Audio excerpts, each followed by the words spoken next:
ब्राह्मण की संतान होते हुए भी रावण क्यों कहलाया असुरों का राजा? कैसे मिली थी सोने की लंका? आइए जानते हैं इस वीडियो में। अपनी शुरुआती शिक्षा दीक्षा के बाद रावण ने कई वर्षों तक शिव की गहन तपस्या की। तपस्या के दौरान रावण ने शिव को प्रसन्न करने के लिए बलिदान के रूप में अपना सिर 10 बार काटा। हर बार जब वो अपना सिर काटता था तो उसके धड़ में एक नया सिर लग जाता था, जिससे उसने अपनी तपस्या पूरी की। और अंत में भगवान शिव ने उसकी तपस्या से प्रसन्न होकर उसे वरदान दिया। तब रावण ने अहंकार में अपने वरदान से नश्वर इंसानों को छोड़कर देवताओं, राक्षसों, सांप और जंगली जानवरों से हानि न होने का वर मांगा, जिसका मतलब था कि ये सभी प्रजातियां उसे कोई नुकसान नहीं पहुंचा सकती। यही वजह है कि बाद में मनुष्य रूप में जन्म लेकर भगवान श्री राम ने रावण का अंत किया था। रामायण, विजयदशमी या दिवाली का जिक्र होने पर हमारे मन में सबसे पहला ख्याल श्री राम और रावण के युद्ध और भगवान राम द्वारा रावण के अंत का आता है। लेकिन शास्त्रों में रावण को एक दैत्य, राक्षस, अत्याचारी के अलावा भी कई रूपों में वर्णित किया गया है।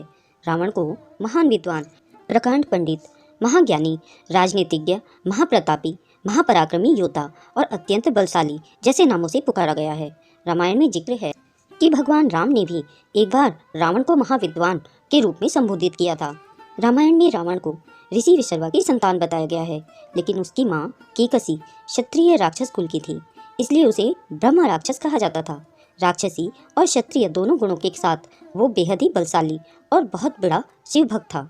रावण का जन्म महान ऋषि विशर्वा और उनकी पत्नी दैत्य राजकुमारी केकसी के घर हुआ था।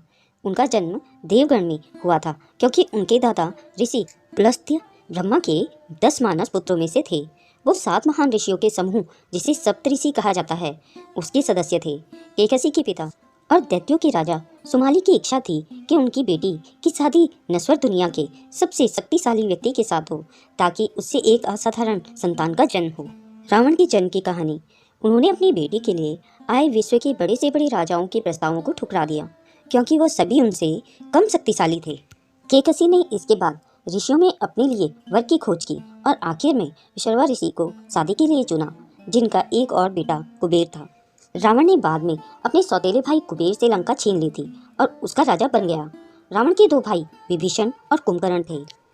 कई शास्त्रों में अहिरावण नाम के एक और भाई का उल्लेख भी है। उनकी माँ के कुल का संबंध मारीच और सुबाहु दैत्यों के परिवार से था। केकसी ने एक बेटी को भी जन्म दिया था, जिसका नाम चंद्रमुखी था, जिसे बाद में राक्षसी सुपर्णखा के नाम से जाना गया।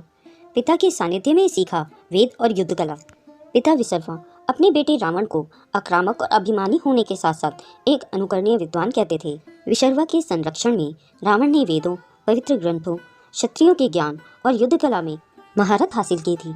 रावण एक उत्कृष्ट वीणावादक भी था और उसकी ध्वजा के चिन्ह पर वीणा का भी चित्र दिखाई देता था। रावण दैत्यों की नैतिकता को बनाए रखे, इसके लिए रावण के नाना सुमाली ने अथक प्रयास किए। रामायण में वर्णन है कि रावण का यदुओं के क्षेत्र से घनिष्ठ संबंध था, जिसमें दिल्ली के दक्षिण में मथुरा शहर से लेकर गुजरात, महाराष्ट्र, राजस्थान के कुछ हिस्से शामिल थे। माना जाता है कि रावण का संबंध लवणासुर से भी था, जो मधुपुरा का एक राक्षस था। लवणासुर को रावण के सबसे छोटे भाई शत्रुघ्न ने मारा था। यदु क्षेत्र में नर्मदा के तट पर एक बार भगवान शिव की पूजा करने के बाद रावण को सबसे महान यदु राजाओं में एक राजा कार्तवीर्य अर्जुन के सिपाहियों ने पकड़ लिया और उसे कई दिनों तक अपनी कैद में रखा। रामायण के संदर्भों में बहुत साफ साफ कहा गया है कि रावण पूरी तरह मनुष्यों या फिर असुर के समान नहीं था, वो इससे कहीं बढ़कर था।